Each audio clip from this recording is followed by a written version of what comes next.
Hello and welcome to the Daily Comic and Collectible, episode 468. Now today, the collectible of the day is the Toybiz Toys, Marvel Comics, Marvel Universe line, 10-inch scale, Captain Marvel action figure. Returning from a journey to his Kree homeworld, Captain Marvel arrives on Earth to find New York in a panic. Fighting a division of shape-shifting Skrull soldiers, the local military are retreating, and the only superheroes have managed to hold the invaders back. Joining together with the mysterious Moon Knight and the X-Men's Wolverine, Captain Marvel is able to get close enough to use his powerful negabands to blast the Skrull cannons to dust and send them retreating back to space. This 10-inch 1/7 scale figure of Captain Marvel is designed directly from the comic book version of the character, Mar-Vell. This deluxe scaled figure comes with full articulation for added posing and display. Action figure comes completely hand-painted with intricate details and deco, and is a great addition to anyone's collection. Figure comes in a full window display box and was released in 1997 by Toybiz Toys. Now, the comic of the day is The Incredible Hulk, Volume 1, issue number 245, with a cover date of March 1980.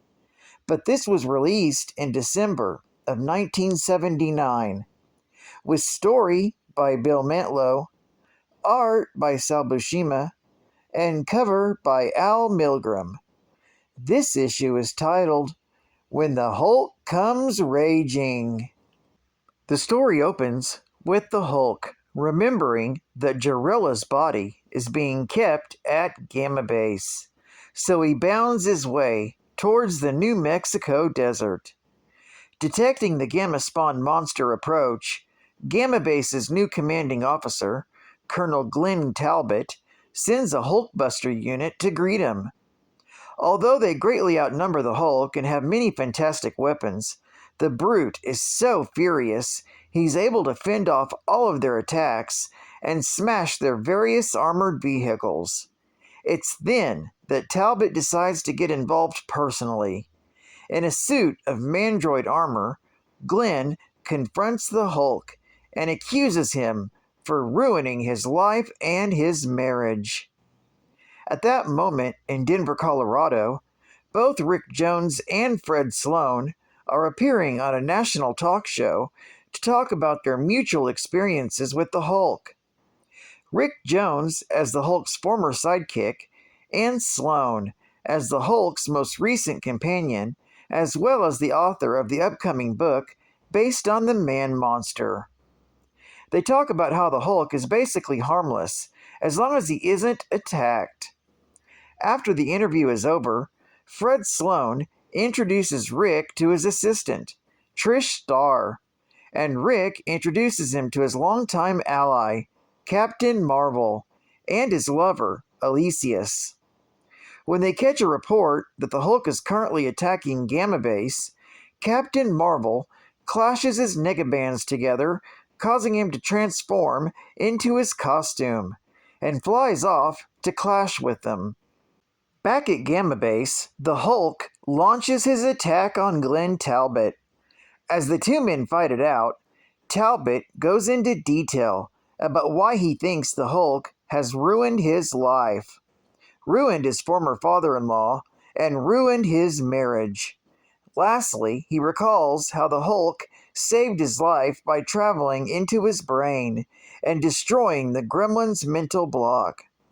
Recalling how the Hulk was shrunken down into his mind, Talbot decides an ideal way of getting revenge is to pierce into the Hulk's brain, using one of the Mandroid's blades.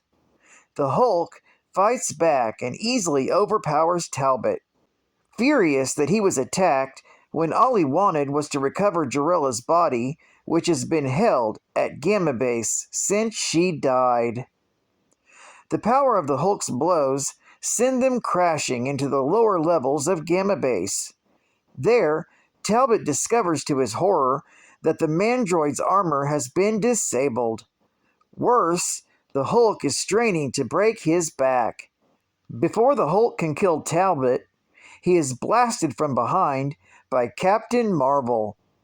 The Hulk tells the Kree warrior that he's come for his former love, Jarella.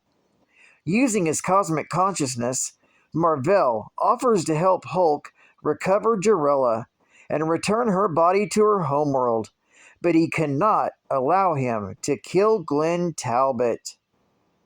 This story is continued in The Incredible Hulk, issue number 246. Geek Fact: this is considered a key issue, being the first appearance of the Super Mandroid, Armor Mark I.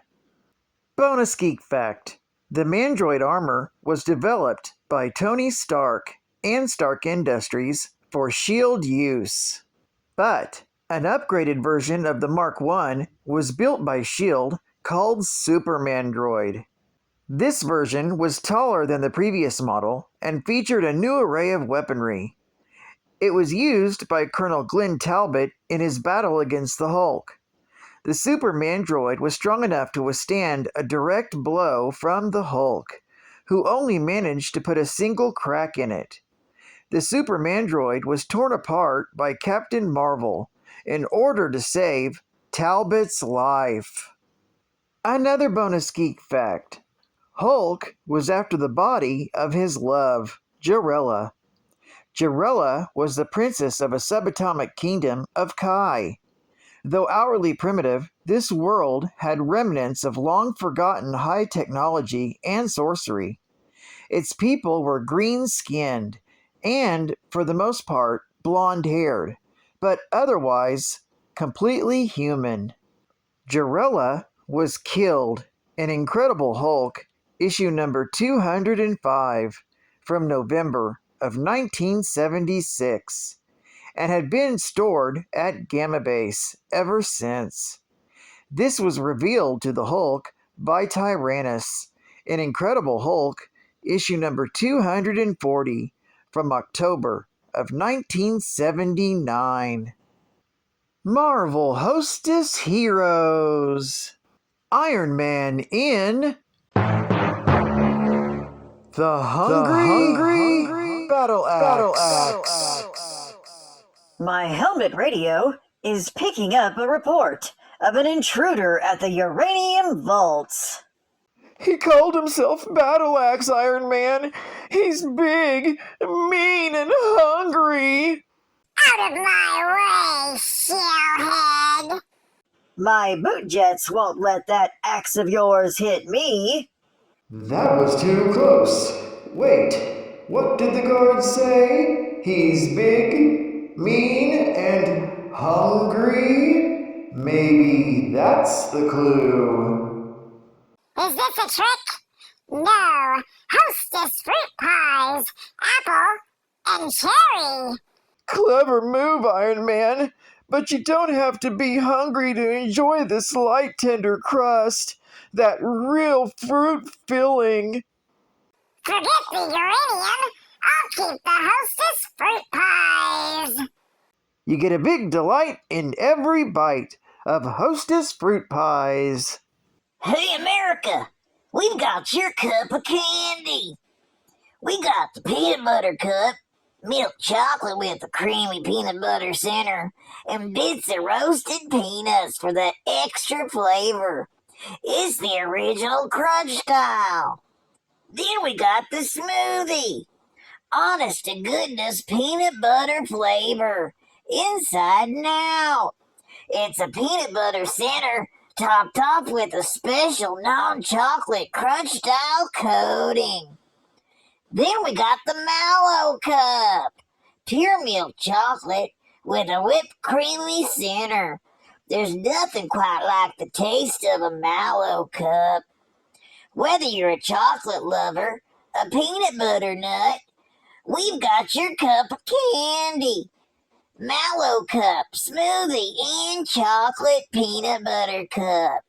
The choice is up to you. What a delicious decision. Only from Boyer Candies, America's Cup of Candy. Plus, order now, and we got the sensational Light Rider. It's the Cylon.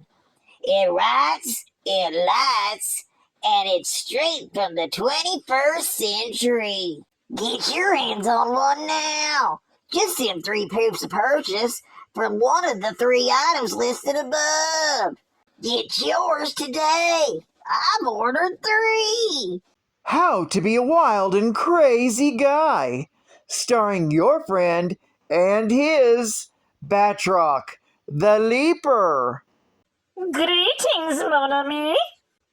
It may surprise you to learn that I don't waste all my time battling that star-spangled fool, Captain America. That guy's nuts. Au contraire, you see, I have quite a sense of humor. You don't think I seriously would dress like this, do you? And cream-filled cakes are not my cup of tea, so I read crazy. Truly, that gentleman is demented. I just love those precious movie parodies. That frog has flipped, meathead. Those splendiferous television spoofs. That bozo's bonkers. Not to mention those titillating takeoffs, nutty news, Peach's zany zingers, madcap moments, cornball cartoons, and colorful covers. It's my kind of mag. Hey, somebody bought my Buick. That perpetrator is perturbed. So if you're looking for true happiness or a way to rid yourself of those Beaucourt blues, Crazy is the magazine for you.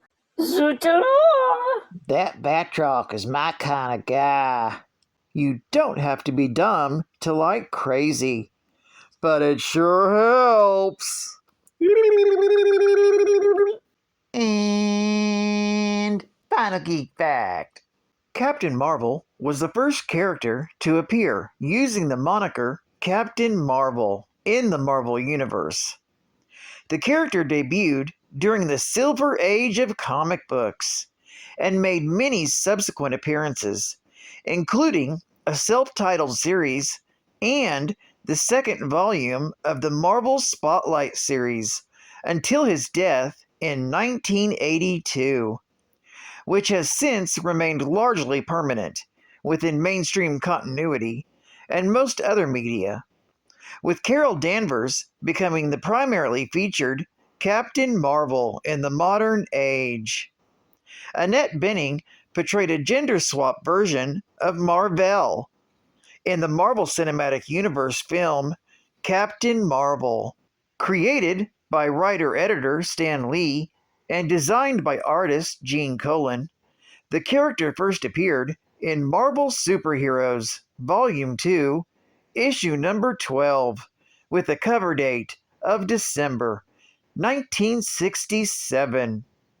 Well, I'd like to thank you for joining me for another Daily Comic and Collectible, and I hope to see you again tomorrow.